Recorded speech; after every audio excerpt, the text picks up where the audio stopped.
Hello, City Skylines fans. I am SocksWayUp, and welcome back to Lake Sockside. Today is episode 20. I can't believe we've made it here. Probably should have a long time ago, but we're here now.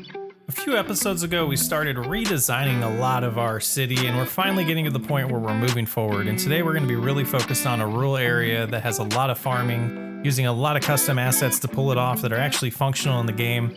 We can kind of go over that later. You can see here, we're making a custom farm. This family, well, I guess let's take a step back. Each one of these farms that we're going to be building is going to be owned by a single family in the city. So we're going to be giving them a house. We're going to be giving them their own land. And then we're going to start building out the regular residential area in this, smaller section or less dense section of Lake Sockside. And you'll see how it progresses. I think it's awesome. We're kind of thinking of this as one of the original areas again, prior to the main downtown area being formed in Lake Sockside. But originally, we needed a lot of agriculture, and that's what this area is taking care of for us. I spent a lot of time in the country this year, more than I ever have in my life, and that's where a lot of this inspiration is coming from. Driving around some smaller cities in the US and seeing the separation of properties and how these families will just develop their own land and not necessarily have subdivisions. We do add somewhat of a subdivision in here. The houses are still more spread out, but here's the idea of they have this drive-through horseshoe, and then they have their farmland around it, and they're just kind of taking advantage of the property that they own to make profit off of and be business owners and supply goods to the entire economy of the town, the local town. And here they're building a vegetable farm. These assets I fell in love with. I'll put a link in the description of the whole entire collection that I found in the workshop. Again, I love them. They were the huge inspiration for doing this entire area. And when I started picking a spot for it, I started going over all of Lake Sockside, and that's when I decided I wasn't happy with the existing state of it. We're in a better place now. There's some other areas I still need to redo, but I wanted to get something new going instead of constantly making episodes of redoing sections, and that's what we're doing today. So here we're adding some fence just to kind of separate the properties. They are large chunks of land, but they still wanted to have a little separation, a little bit of privacy, and that's what we did with those fences. At this point, we really quickly wanted to start seeing what the regular residential area could possibly look like. So we do a little proof of concept, and then we jump right back into detailing, which we're doing here with this other farm property that we were just making, adding a little tractor down there in their little paved area where they're keeping it. And then we find a nice little barn for them, actually a fence that we put in the front here. Later on, we add the barn to this, as you'll see in the playback. But I like to think of this fence in the front as like the original one that's been here since this farm was basically created.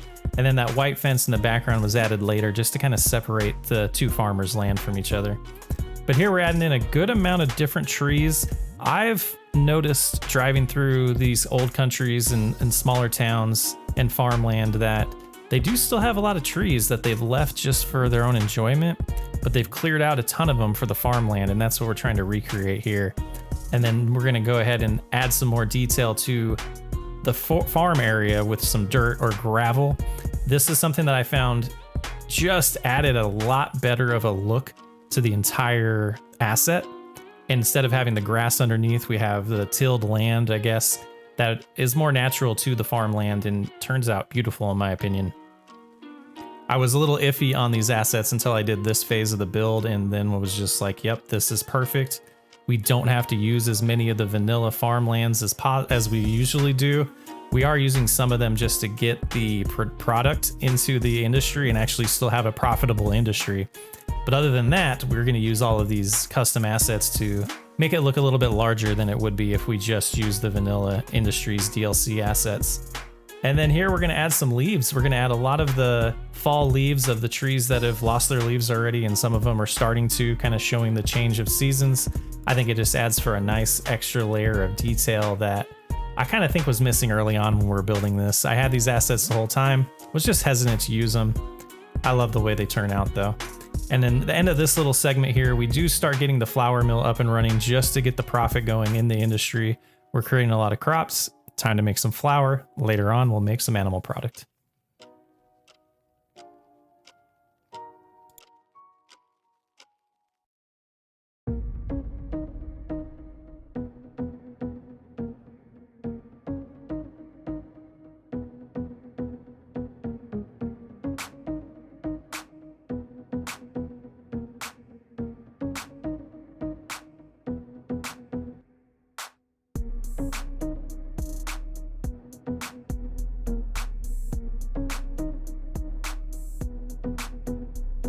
I wanted to give a lot of these farms their own personality, and that's what you'll see with this one. We used this different road that just looks like it's kind of worn in there from people driving back and forth to it. They built that house back on the property a little bit. They added a barn to the side here, which is actually functional for animal product in the DLC.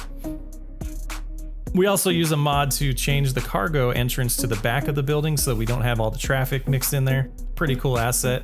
Here we're adding in a little bit of a fence to kind of give them a separate backyard. So you have all this farmland, you have your house, but maybe you have some animals that you don't really trust to just wander free.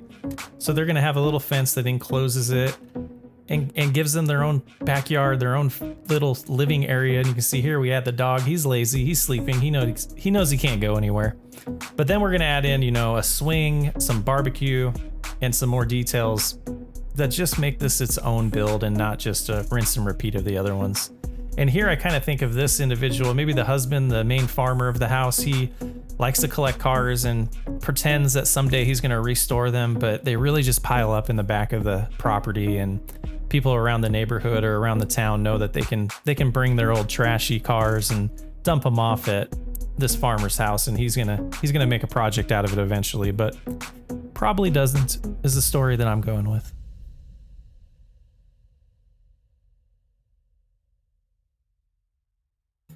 So we transition into our large residential area here. Well, large in footprint, not necessarily in the amount of houses.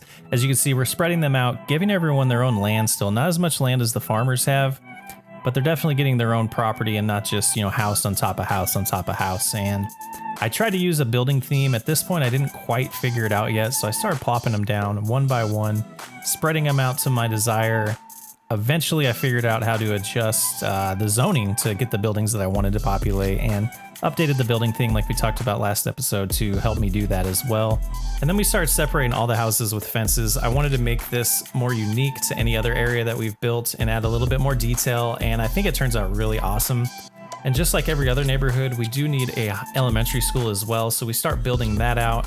This specific town is really into soccer or football, depending on where you're from. So we add a soccer field here and start detailing it up. We also add a nice path around the soccer field for the students that maybe aren't into sports or just want to hang out during recess or break, so they have something to do other than playing soccer. Yeah, that's the theme we're going with. Then we're going to add a little bit of parking. Of course we need parking, so we get that going, and then we're also going to use the plain paved road to have an entrance and exit to this parking lot. I think it looks more natural for this area of the world, so we go ahead and upgrade that one as well and connect it to the soccer field, get the path back, and then we start using curbing to detail out the flaws in the pavement instead of squaring it all up. I tried using curbing, but this curbing with grass is what we went with. It ends up looking better than the regular curbing. I wasn't able to get it working. So this little maintenance area or access for trucks to come drop off food, maybe for the cafeteria, is kind of what we're thinking. And then we add some trees. We're having some issues with the trees not wanting to be on the ground, but move it is our friend. We eventually get that figured out, and I think it turns out pretty lovely.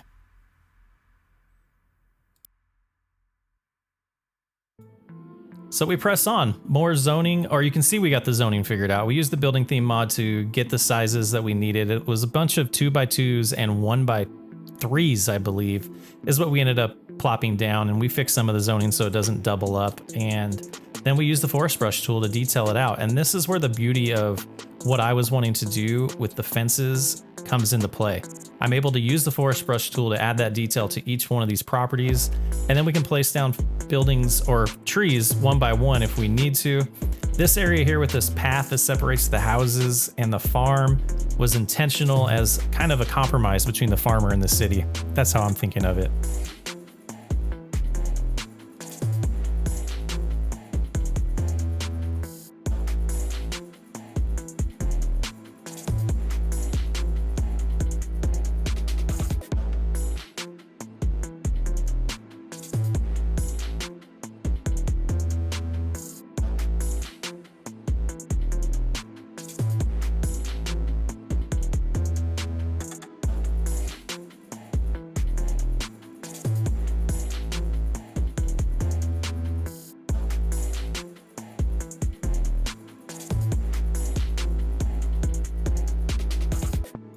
Well, a whole lot of building went into this episode. Here's a little commercial section that we built off camera I wanted to show here in the live play.